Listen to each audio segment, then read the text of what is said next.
오늘 우리에게 주시는 하나님의 말씀은 요한복음 12장 1절부터 8절까지 말씀입니다.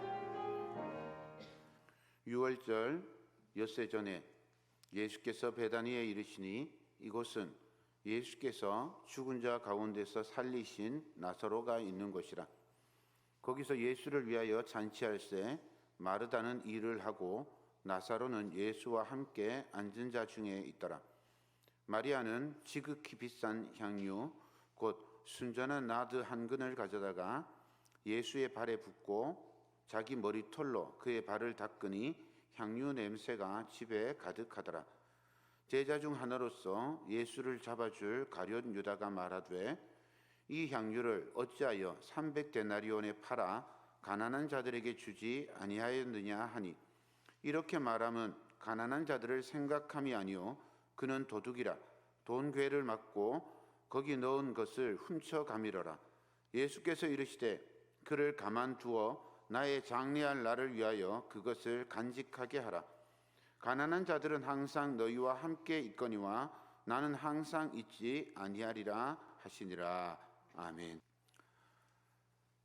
오늘 본문은 아주 익숙한 마리아가 예수님께 향유를 부어서 발을 씻겨드린 이야기입니다. 교회 학교 때부터 이 이야기는 참 많이 들었습니다. 이 이야기의 핵심은 뭐죠? 내게 있는 향유컵 주께 가져와 그 발 앞에 깨뜨려서 주님께 드립니다. 그죠? 우리의 드림, 우리의 헌신에 초점을 맞추고 있습니다. 그런데 오늘 이야기를 이렇게 가만히 묵상해 보면 헌신보다 마리아가 향유옥합을 깨뜨려 주님께 드림보다 더 앞서는 아주 깊은 복음의 메시지가 담겨 있습니다. 마리아가 예수님의 십자가와 죽음을 준비하면서 기름을 바르는 이 사건은 복음을 가르쳐 주고 있습니다.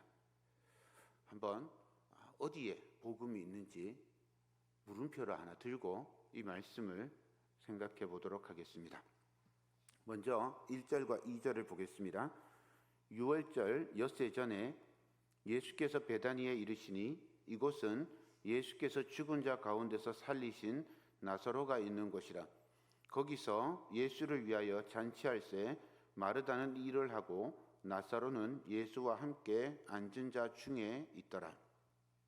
이 1절과 2절은 오늘 이야기의 배경이 되는 말씀입니다. 죽은 자 가운데서 살리신 나사로라고 하는 사람이 등장합니다. 이 나사로가 예수님과 함께 앉아 있습니다. 여기에 나오는 단어에 주목할 필요가 있어요.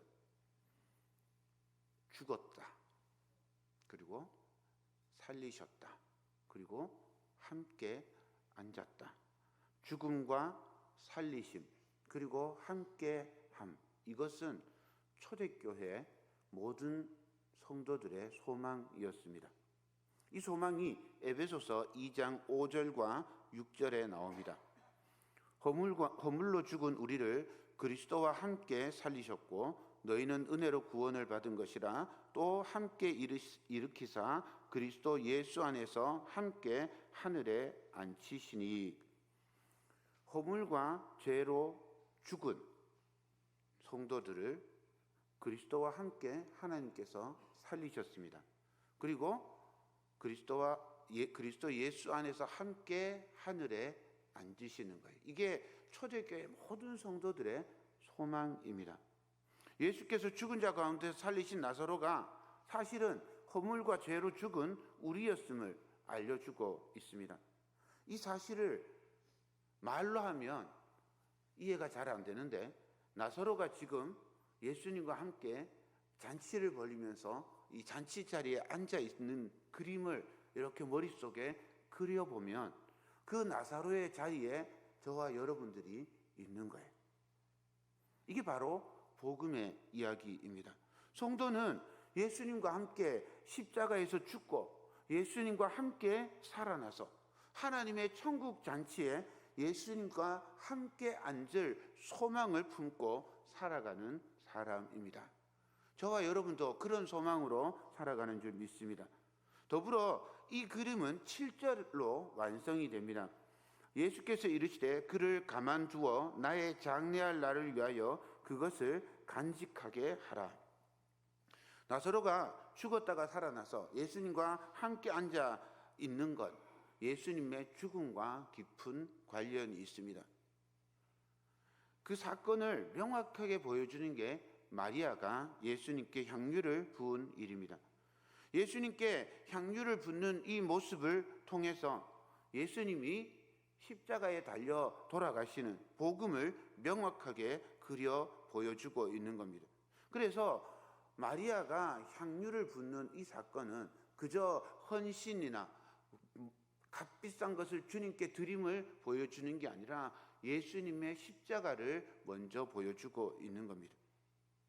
이 마리아의 향유는 단순히 헌신과 사랑 이게 아니라 예수님의 죽음을 준비하고 있는 그 모습을 보여주고 있는 거죠. 그러니까 이 사건의 주인공은 마리아가 아니라 예수님이신 겁니다.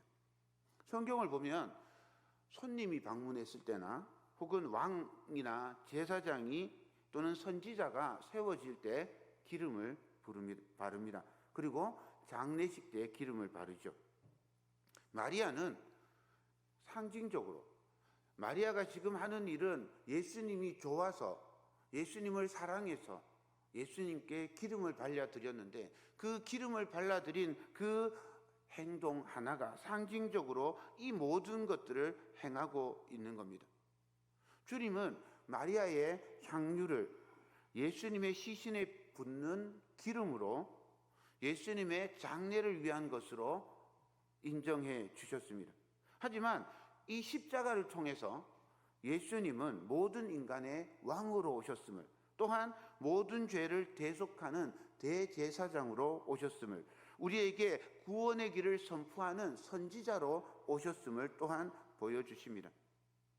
이게 마리아가 향유를 붓는 사건에 예수님께서 부여하신 의미입니다.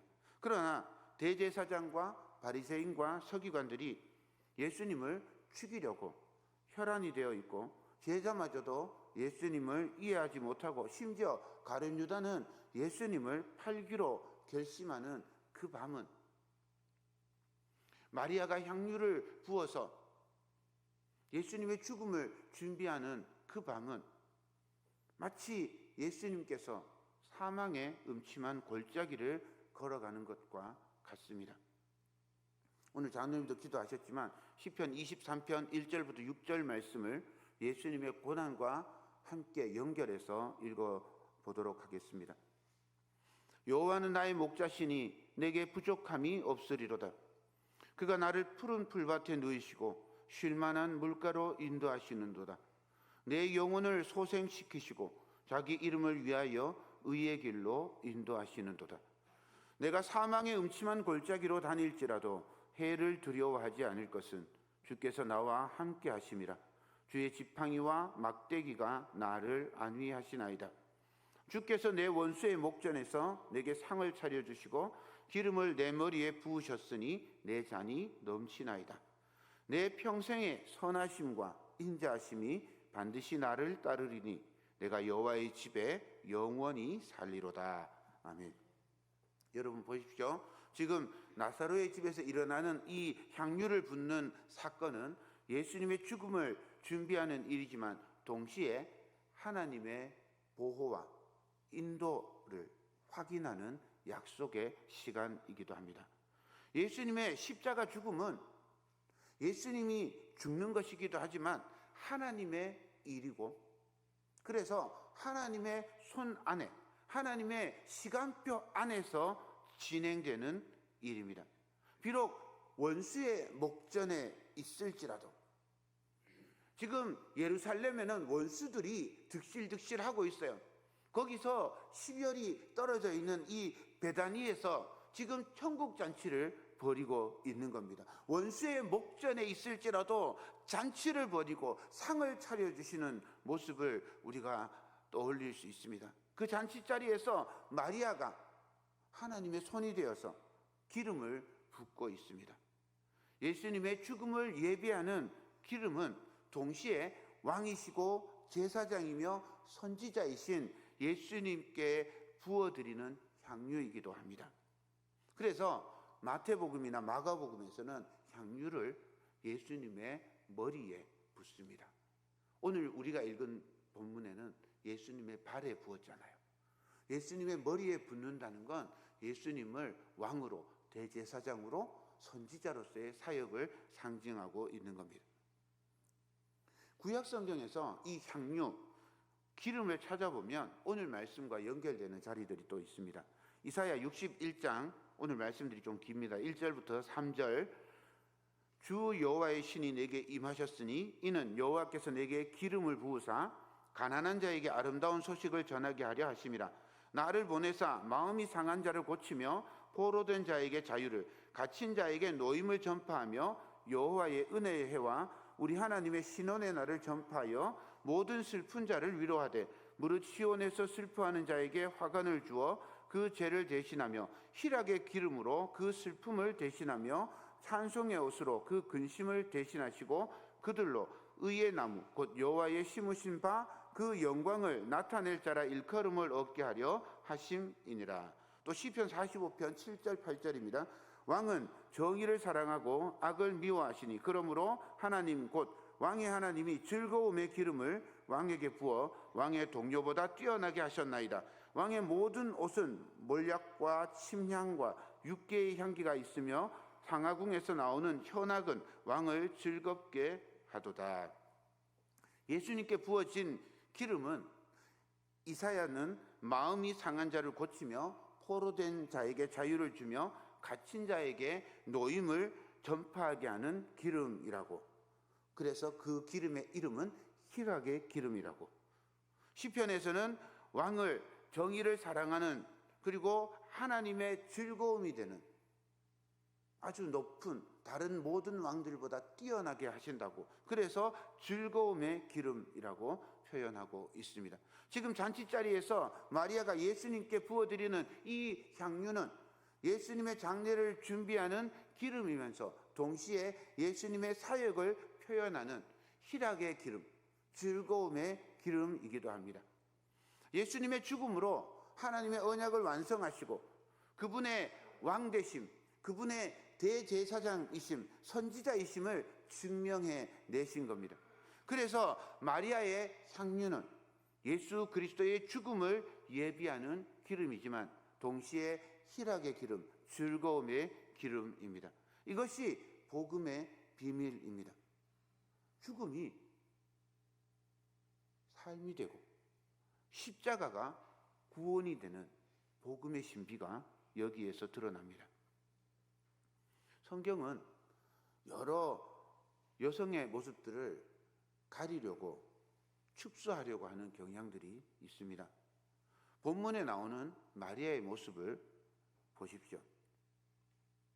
그 장면을 머리에 떠올려 보십시오. 지금 잔치는 나사로가 다시 살아난 것을 축하하는 잔치입니다.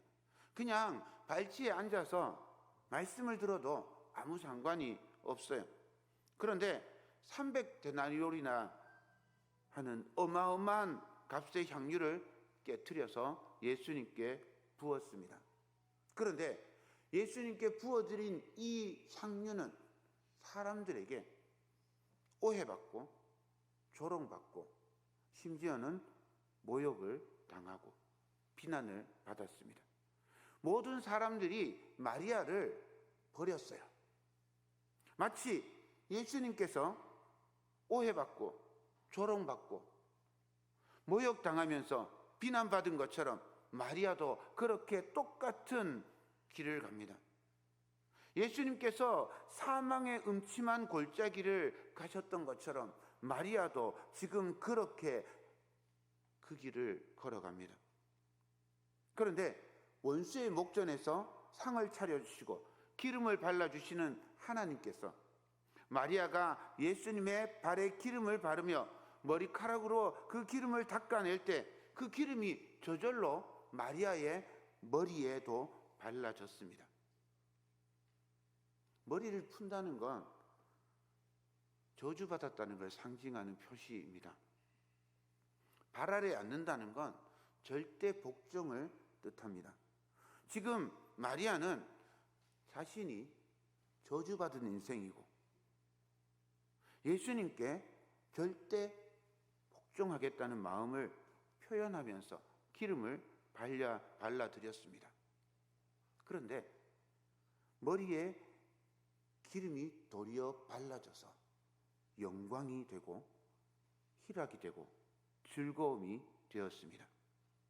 예수님께서 하나님의 말씀에 절대 복종하시고 저주의 십자가를 지셨는데 하나님께서 예수님을 다시 살리시고 높여주셔서 천하 모든 인간이 예수의 이름에 무릎 꿇게 예수의 이름을 영광스럽게 해주셨습니다.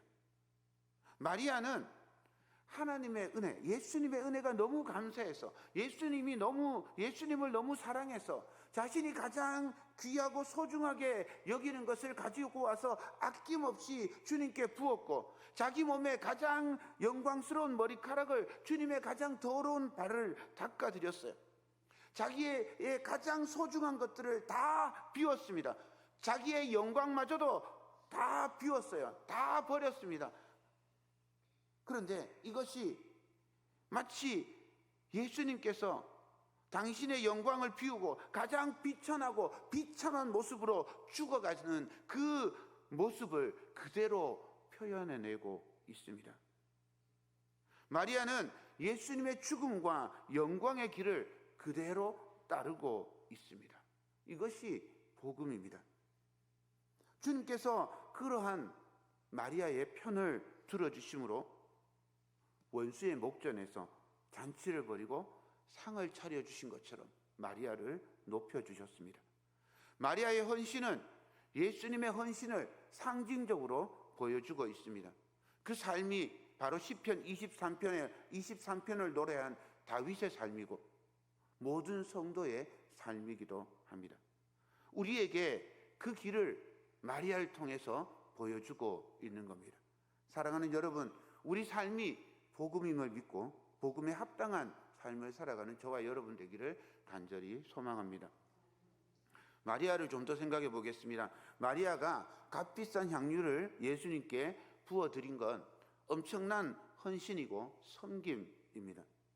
헌금이고 봉사입니다. 그렇지만 마리아의 섬김이 주님께 칭찬받은 건 향유가 값비쌌기 때문이 아닙니다. 전부 남김없이 바쳐서도 아닙니다. 마리아의 섬김이 아름다운 이유는 예수님의 삶과 죽음을 함께함으로 참된 헌신이 되었다라고 인정하는 겁니다. 무엇을 드림이 아니라 예수님과 함께하도록 자신을 내어드린 것, 그것이 예수님께서 마리아의 향유를 아름답게 불러주신 겁니다. 우리의 헌신이나 우리의 섬김이나 우리의 헌금이나 우리의 봉사도 생각해 보아야 합니다. 무엇을 드려서 주님을 만족하게 할 수 있습니까? 내가 무엇을 하면 하나님 나라의 0.00001%라도 유익이 될 수 있겠습니까? 하나님 나라에 참으로 유익이 되는 건 하나님의 기쁨이 되는 헌신은 우리 자신이 예수님의 죽음과 부활의 길에 동참하는 겁니다. 우리 주님이 참으로 원하시는 것이 그거죠.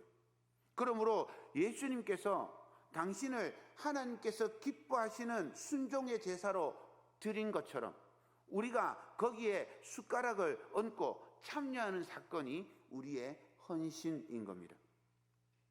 마리아의 낮아짐, 버림받음, 영광에 우리가 참여하는 겁니다. 나사로가 죽었다가 살아나서 예수님과 함께함, 그것과 같은 방식으로 우리가 예수님의 영광에 함께하는 겁니다. 우리가 무엇을 드리면 주님께서 만족하시겠습니까? 이 지구, 아니 온 우주를 드린다 한들 만족하시겠습니까? 이미 온 우주는 하나님의 것이고 무엇으로 우리가 하나님을 기쁘게 할 수 있겠습니까? 무엇으로는 절대 하나님을 기쁘게 할 수 없습니다. 우리가 하나님을 기쁘시게 할 수 있는 유일한 방법은 오직 나의 전부를 드리는 것뿐입니다. 나의 전부를 드릴 때 하나님께서 기뻐하십니다. 누가복음 21장에 두 렙돈을 드린 과부의 헌금이 가장 큰 헌금이라고 말씀하신 이유가 여기 있습니다. 21장 4절입니다. 저들은 그 풍족한 중에 헌금을 넣었거니와 이 과부는 그 가난한 중에 자기가 가지고 있는 생활비 전부를 넣었느니라 하시니라. 전부를 드렸으니 하나님께서 기쁘게 받으시는 예물이 되었습니다. 그러면 이게 또 얘기가 달라지잖아요. 전부가 아니라면서요. 많이 드린 거 아니라면서. 무조건 가진 것 전부를 드리면 하나님께서 기뻐하시지 않습니다. 하나님이 그걸 원하시는 것도 아니에요. 전부를 드렸으니 기뻐하는 게 아니라 그 전부를 드림 속에 예수님께서 당신의 전부를 드림으로 우리의 모든 죄가 사해진 것처럼 예수님께서 십자가에 돌아가심으로 우리의 죄가 없어지고 우리가 구원받은 것처럼 나도 나의 전부를 하나님께 드리는 겁니다. 예수님께서 전부를 드린 것처럼 나도 전부를 드리는 거죠. 예수님과 나는 십자가로 하나가 되어서 예수님이 십자가에 달려 돌아가실 때 나도 예수님처럼 십자가에 달리는 겁니다. 예수님이 십자가로 하나님께 드려지는 것처럼 나도 예수님과 함께 십자가에서 하나님께 드려지는 겁니다. 나의 모든 죄는 예수 그리스도께 전가되어서 십자가의 보혈로 속죄되었습니다. 이것이 구약의 제물과 관련된 예수님의 상징입니다. 갈라디아서 2장 20절입니다. 내가 그리스도와 함께 십자가에 못 박혔나니 그런즉 이제는 내가 사는 것이 아니요 오직 내 안에 그리스도께서 사신 것이라. 이제 내가 육체 가운데 사는 것은 나를 사랑하사 나를 위하여 자기 자신을 버리신 하나님의 아들을 믿는 믿음 안에서 사는 것이라. 내가 예수님과 함께 십자가에 못 박혀 제물이 되었습니다. 그래서 예수님의 다시 사심과 함께 나도 다시 살게 되었습니다. 이제는 내가 아니라 예수 그리스도의 사람, 예수 그리스도의 은총으로 사는 사람입니다. 마리아가 향유 옥합을 깨트린 이유가 여기 있습니다. 예수님의 죽음 안에서 자신이 온전히 하나님께 바쳐진 존재임을 인정하는 사람은 300데나리온이 아니라 3,000달란트를 드려도 기쁘게 드릴 수 있는 겁니다. 나는 도저히 하나님의 일에 동참할 수 없는 자였습니다. 예수님의 은혜로 나의 물질과 나의 힘과 나의 시간과 나의 지식이 하나님께 드려지고 하나님이 사용하실 수 있다라는 사실만으로도 기뻐서 어쩔 줄 몰라 하는 마음이 봉헌의 정신입니다. 봉헌만이 아닙니다. 우리의 모든 행위와 삶이 예수 그리스도와 그 죽음에 동참하시는 것이 아니라면 어떤 선행이나 어떤 정이라도 결국은 자신의 계획과 목적을 이루기 위한 선일 뿐 하나님이 원하는 선은 될 수 없습니다. 가룟 유다를 생각해 보십시오. 본문 4절과 5절입니다. 제자 중 하나로서 예수를 잡아줄 가룟 유다가 말하되 이 향유를 어찌하여 300데나리온에 팔아 가난한 자들에게 주지 아니하였느냐 하니, 이 말씀만 보면 가룟 유다는 예수님의 평소 가르침에 아주 충실한 그런 제자 같습니다. 그러나 이어지는 말씀은 가룟 유다의 마음을 이렇게 보여줍니다. 6절입니다. 이렇게 말하면 가난한 자들을 생각함이 아니요 그는 도둑이라 돈꾀를 맞고 거기 넣은 것을 훔쳐 가미러라. 가룟 유다는 드림의 의미를 몰랐어요. 예수님을 목적으로만 보았습니다. 가난한 자를 돕는다는 핑계로 예수님의 말씀을 따른다고 속여서 돈을 가로채는 예수님은 도구일 뿐이고 자신만이 중요한 사람이었습니다. 마리아는 자신이 가장 귀하게 여기는 것, 가장 영광스러운 머리카락으로 가장 낮은 곳에서 예수님을 발을 닦아 드림으로 나 자신을 드리는 자기 부인의 헌신을 하였습니다. 마리아의 향유는 십자가의 사건과 고난을 그대로 보여주고 있습니다. 가장 귀한 분이 가장 낮은 자가 되어서 자기를 부인하고 십자가를 지셨습니다. 마리아의 향유는 예수님의 십자가를 미리 바라보고 준비하는 드림이었습니다. 마리아의 드림은 예수님의 십자가와 부활을 준비하는 헌신이었습니다. 우리는 어떻습니까? 혹시 우리는 복음을 알고 있다고 하면서 예수님을 믿는다고 하면서 마리아와는 달리 가룟유다와 같은 그런 사고방식으로 이 세상의 것들을 목적으로 삼아서 예수님을 이용하고 있지는 않습니까? 예수님은 이미 우리에게 감당할 수 없는 큰 선물인 구원을, 영생을 주셨습니다. 그 은혜를 아는 사람은 이렇게 고백합니다. 여호와는 나의 목자시니 내게 부족함이 없으리로다. 우리는 그리스도를 얻었기 때문에 전에 우리에게 유익하고 우리에게 영광이 되며 우리를 고상하게 만들던 모든 것들을 배설물처럼 그렇게 여길 수 있습니다. 그리스도와 함께 살고 있음을 이해하고 복음을 확신하는 그런 믿음이 없으면 봉사도 헌신도 사실 무의미합니다. 우리 주 예수 그리스도께서 저와 여러분의 죄를 대속하기 위해서 십자가를 지셨고 그 십자가에서 우리와 함께 죽었음을 믿어야 합니다. 예수님의 그 한량없는 끝없는 사랑을 깨달아야 합니다. 봉사를 아무리 많이 하고 헌금을 아무리 많이 해도 구원과 아무 상관이 없습니다. 우리 주님께서 우리를 구원하시기 위해서 그 귀한 목숨을 내어주셨는데 눈에 보이는 어떤 것이 무슨 소용이 있겠습니까? 사랑하는 여러분, 사순절을 보내며 우리를 위해서 십자가를 지신 예수님의 사랑을 깊이 생각할 수 있기를 바랍니다. 우리를 얼마나 사랑하시는지 깨닫고 기억하는 시간 되기를 소망합니다. 이를 위해서 우리 다음 주에는 주님의 성찬을 함께 나누도록 하겠습니다.